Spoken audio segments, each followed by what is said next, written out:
मित्रों, प्रत्येक मनुष्य अपने जीवन में चाहता है कि वह हमेशा आगे बढ़े। इसके लिए वह पूरी लगन से मेहनत करता है, परंतु इसके बाद भी जीवन भर गरीबी के चंगुल में फंस कर रह जाता है। वह अमीर होने के सपनों के उधेड़-बुन में अपनी वर्तमान जिंदगी को कोसते रह जाता है। अज्ञानतावश इसके पीछे के कारणों को वह समझ नहीं पाता है कि यह सब वास्तु दोष के कारण हो रहा है, जिससे उनके घर में स्थायी दरिद्रता का वास हो गया है और वह अपनी किस्मत को दोषी मानते रह जाता है। आइए इस विषय और इसके पीछे के कारणों पर विस्तार से चर्चा करते हैं। मित्रों, घर किराए पर लेते समय या अपना घर बनवाते समय वास्तु का ध्यान न देने का दरिद्रता को आमंत्रित करने में बहुत बड़ा योगदान दे जाता है। वास्तु का ध्यान न देने से वहां वास करने वाले सदस्यों के बीच विचार दोषपूर्ण हो जाता है, फिर उनके बीच कलह होने लगती है। जैसे ही यह स्थिति उत्पन्न होती है तो माँ लक्ष्मी उस घर से रूठ जाती हैं, जिसके फलस्वरूप गरीबी अपनी जड़ जमा लेती है। सनातन धर्म के 18 पुराणों में से एक गरुड़ पुराण में भगवान विष्णु और गरुड़ के बीच बातचीत का वर्णन मिलता है, जिसमें धर्म से जीवन जीने की कला, मृत्यु, अंतिम संस्कार और पुनर्जन्म से संबंधित बातों का जिक्र किया गया है। इस पुराण में भगवान विष्णु ने बताया है कि वे कौन कौन से कर्म हैं जिसकी वजह से व्यक्ति के जीवन में दरिद्रता आती है।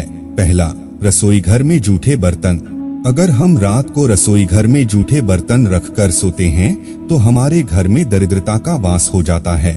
इसीलिए हमें रात को अपना रसोई घर पूरा साफ सुथरा करके सोना चाहिए और कभी भी रोटी बनाने के बाद तवा उल्टा न रखें।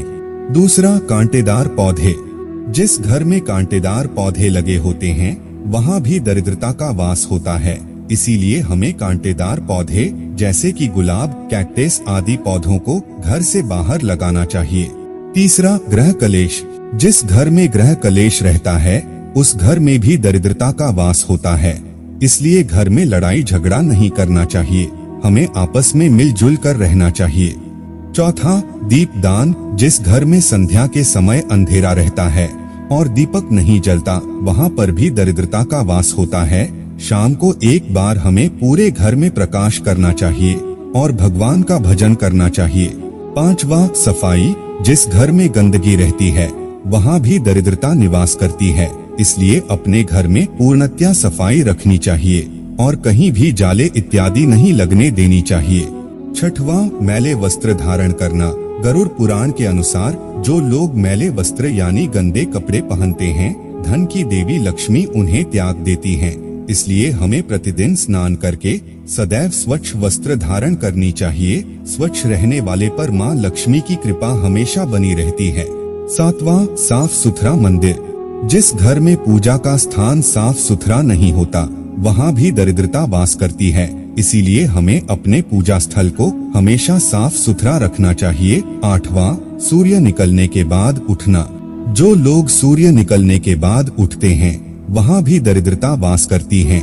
इसीलिए हमें प्रातः काल उठना चाहिए, क्योंकि देर से उठने पर माता लक्ष्मी हमसे रूठ जाती है।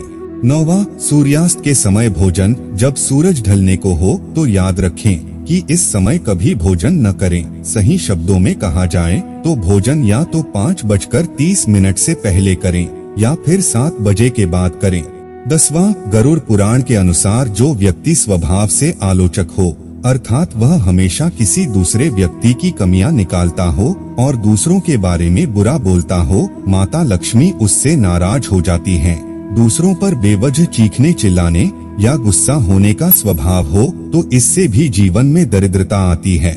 मित्रों, आइए बात करते हैं दरिद्रता के मूल कारण का। मित्रों, हम सब यह तो अच्छे से जानते हैं कि लक्ष्मी जी समुद्र मंथन से प्रकट हुई थीं, पर यह बहुत कम लोगों को ही मालूम होगा कि लक्ष्मी जी के साथ एक देवी और प्रकट हुई थीं, जिनको हम अलक्ष्मी के नाम से जानते हैं। माँ लक्ष्मी धन, ऐश्वर्य, सुख समृद्धि की देवी हैं और अलक्ष्मी दरिद्रता, चरित्रहीनता, दुर्भाग्य, दुहक की देवी है। लक्ष्मी जी हर किसी को मीठा एहसास करवाती हैं, इसलिए इनका संबंध मिष्ठान से है और उनकी बहन अलक्ष्मी का संबंध खट्टा, तीखा, कड़वा से है।